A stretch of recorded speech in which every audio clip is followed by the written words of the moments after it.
Assalamualaikum warahmatullahi wabarakatuh. Bismillah, alhamdulillah. Allahumma sholli ala sayyidina Muhammad wa ala ali sayyidina Muhammad. La haula wa la quwwata illa billahil aliyyil azim. Tempat ruh pada manusia itu atau ruh kehidupan di dalam badan terdapat pada dada. Tempat ini berhubungan dengan keseluruhan, yaitu panca indera dan tubuh-tubuh atau bagian-bagian yang lain, yang mana di dalam dada itu yang keseluruhannya itu adalah urusan dan bidang-bidangnya itu adalah bidang agama. Di dalam dada itu ruh itu mentaati seluruh perintahnya Allah dengan peraturan-peraturan yang ditentukan oleh Allah. Allah memelihara dunia yang nyata ini dengan teratur dan harmonis. Roh itu bertindak menurut kewajiban yang ditentukan oleh Allah, tidak menganggap perbuatannya sebagai perbuatannya sendiri karena dia tidak terpisah dengan Allah itu sendiri. Perbuatannya daripada Allah itu tidak berpisah antara aku dengan Allah itu di dalam tindakan atau perbuatan, bahkan ketaatannya seorang manusia. Di dalam surat Al-Kahfi ayat 110, barang siapa percayakan pertemuan Tuhannya, hendaknya mengerjakan amal soleh dan janganlah ia menyekutukan sesuatu dalam ibadah kepada Tuhannya. Allah adalah Esa dan dia mencintai dan bahkan bersatu dengan seluruh makhluknya. Dia ingin semua penyembahan, bahkan semua amal kebaikan yang dia anggap sebagai pengabdian kepada Allah menjadi miliknya Allah semata-mata. Jadi tidak ada hal lain selain Allah itu sendiri. Jadi seseorang tidak memerlukan kelulusan atau halangan daripada siapapun di dalam pengabdian kepada Tuhannya. Bahkan amalannya juga untuk kepentingan duniawi juga, bukan untuk kepentingan duniawi. Semuanya semata-mata karena Allah. Keadaan atau suasana yang dihasilkan oleh petunjuk Allah seperti menyaksikan bukti-bukti atau afalullah atau wujudullah, kewujudannya Allah di dalam alam nyata ini, kenyataannya itu sifat-sifatnya itu kesatuan di dalam hal yang banyak, hakikat di sebaliknya yang nyata. Kedekatan atau kehampiran atau penyatuan dengan pencipta semuanya adalah ganjaran bagi amalan-amalan kebaikan yang benar dan ketaatan tanpa mementingkan diri sendiri. Namun semuanya itu di dalam takluk atau ketaatan atau taklukannya alam-alam benda, daripada bumi yang di bawah tapak kaki kita itu, sehingga kita bisa sampai kepada langit-langit yang tertinggi. Bisa juga termasuk di dalamnya itu taklukan alam dunia seperti kekeramatan yang muncul melalui seseorang. Misalnya berjalan di atas air, terbang di udara, berjalan seperti biasa, mendengarkan suara, melihat gambar dari tempat yang jauh, atau boleh membaca pikiran-pikiran yang tersembunyi di dalam pikiran, bahkan di hati manusia. Sebagai ganjaran terhadap amalan yang baik manusia yang juga diberikan nikmati di akhirat seperti surga, hodam-hodam, kemudian bidadari, kemudian susu, madu, dan bahkan seluruh isi yang ada di dalam surga. Semua itu merupakan nikmat yang tingkat pertama surga dunia. Kita kembali lagi kepada tempat ruh. Tempat ruh itu perpindahan antara ruh yang memelihara ialah di dalam hati. Urusannya ialah pengetahuan tentang jalannya kerohanian. Kerjanya itu berkait dengan 4 nama-nama pertama bagi nama-nama Allah yang indah, sebagaimana 12 nama-nama yang lain. 4 nama tersebut tidak termasuk di dalam suara atau huruf-huruf, jadi ia tidak boleh disebut. Allah yang Maha Tinggi berfirman di dalam surat Ar-Rahf ayat 180 kalau nggak salah, insya Allah ya. Dan bagi Allah jugalah nama-nama yang baik, jadi serulah dia dengan nama-nama tersebut. Firman Allah tadi menunjukkan tugas utama manusia adalah mengetahui nama-nama Tuhan, yaitu nama-nama Allah. Ini adalah pengetahuan batin bagi seseorang yang ingin berjalan di jalan yang salik, di jalan suluk yang menjadi salik. Jika mampu memperoleh pengetahuan yang seperti tadi, dia akan sampai kepada makam mahrifat.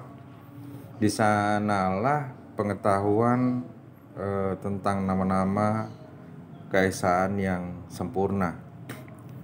Rasulullah juga pernah bersabda bahwa Allah yang Maha Tinggi mempunyai 99 nama.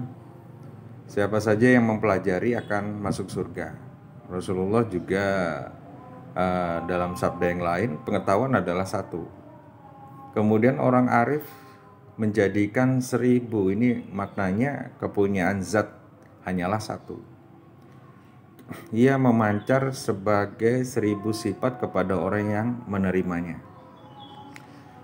12 nama-nama ilahi berada dalam sumber pengakuan tauhid ya. Sumber pengakuan tauhid itu la ilaha illallah. Tiap satuan atau satu daripada 12 huruf yang tadi dalam kalimat tadi, Allah yang Maha Tinggi mengaruniakan nama-nama masing-masing bagi setiap huruf di dalam perkembangan hati. Setiap satu daripada 4 alam yang dilalui oleh roh terdapat 3 nama yang berlainan. Allah yang Maha Tinggi dengan cara ini memegang erat hati para pencintanya dalam kasih sayangnya. Dalam surat Ibrahim ayat 27, Allah tetapkan orang-orang yang beriman dengan perkataan yang tetap di penghidupan dunia dan akhirat. Kemudian dikaruniakan kepada mereka kehampirannya. Dia sediakan pokok atau tumbuhan keesaan lah di dalam hati mereka, yang tumbuhan yang akarnya itu turun kepada 17 lapis bumi dan daunnya itu meninggi kepada 7 lapis langit, bahkan meninggi lagi hingga ke arsy-nya dan mungkin lebih tinggi lagi. Dalam surat Ibrahim juga di ayat 24, tidakkah engkau perhatikan bagaimana Allah akan adakan misalnya satu kalimat yang baik seperti pohon yang baik, pangkalnya tetap dan cabangnya itu ke langit. Tempat ruh ini, tempat ruh berpindah atau ruh peralihan atau ruh yang tidak stabil adalah di dalam nyawa, di dalam hati lah. Alam malaikat itu berterusan di dalam penyaksiannya. Ia boleh melihat surga, alam tersebut, cahayanya dan semua malaikat di dalamnya. Kalam ruh peralihan, ruh adalah bahasa alam batin, tanpa huruf, tanpa suara. perhatiannya itu berterusan secara kontinu, menyentuh tentang sirullah, tentang rahasia-rahasianya Allah, maksudnya yang tersembunyi. Tempatnya di akhirat apabila kembali ialah surganya itu surga naim ya, taman kegembiraan, taman bahagiaan karunia-Nya Allah. Tempat Ruh Sultan ini dimana ia memerintah adalah di tengah-tengah hati, jantung kepada hati. Urusan ruh ini adalah mahrifat. Kerjanya ialah mengetahui semua pengetahuan tentang ketuhanan yang menjadi perantara bagi semua ibadah yang sebenarnya diucapkan dalam bahasa hati. Rasulullah pernah bersabda, ilmu ada dua bagian, satu pada lidah yang membuktikan kewujudan Allah, satu lagi di dalam hati. Ini yang perlu kita sadari, bahwa tujuan seseorang, ilmu yang sebenarnya bermanfaat berada itu di dalam perbuatan-perbuatan hati atau kegiatan-kegiatannya hati pada manusia. Quran yang mulia mempunyai makna yang zohir dan makna yang batin. Rasulullah bersabda demikian. Allah yang maha tinggi membuka Al-Quran kepada 10 lapis makna yang tersembunyi. Setiap makna yang berikutnya lebih bermanfaat daripada yang sebelumnya, karena ia semakin hampir dengan sumber-sumber yang sebenarnya. 12 nama kepunyaan zatnya Allah adalah misalnya 12 mata air yang memancar dari batu apabila Nabi Musa alaihissalam menghantamnya batu itu dengan tongkatnya, misalnya seperti itu. Dalam surat Al-Baqarah ayat 60, dan ingatlah tatkala Musa meminta air kepada kaumnya, maka kami berkata, pukullah batu itu dengan tongkat kamu. Lalu terpancar daripadanya 12 mata air yang sesungguhnya setiap golongan itu mengetahui tempat minumnya. Pengetahuan zohir adalah umpama air hujan. Air hujan yang datang dan pergi, sementara pengetahuan batin umpamanya seperti mata air yang tidak pernah kering. Surat Yasin ayat 33. Dan satu tanda untuk mereka ialah ada bumi yang mati, lalu kami hidupkannya dan kami keluarkan daripadanya biji-bijian, lalu mereka memakannya. Allah Subhanahu wa Ta'ala menjadikan sebiji benih di langit. Benih ini menjadi kekuatan kepada kenafsuan di dalam diri manusia. Dijadikannya juga biji benih di dalam alam-alam ruh atau alam al-anfus ya, menjadi sumber kekuatan, makanan ruh. Bijian itu bijian itu menjadi suatu air yang sumber hikmah lah. Kanjeng Rasul bersabda, jika seseorang menghabiskan 40 hari dalam keikhlasan dan kesucian, sumber hikmah akan memancar dari hatinya kepada lidahnya. Nikmat bagi Ruh Sultan itu adalah kecintaan yang dinikmati dengan menyaksikan kenyataan keelokan, kesempurnaan dan kemurahan Allah yang maha tinggi. Ya, kemudian Kanjeng Rasul juga mengatakan seperti itu di dalam sabda-sabdanya.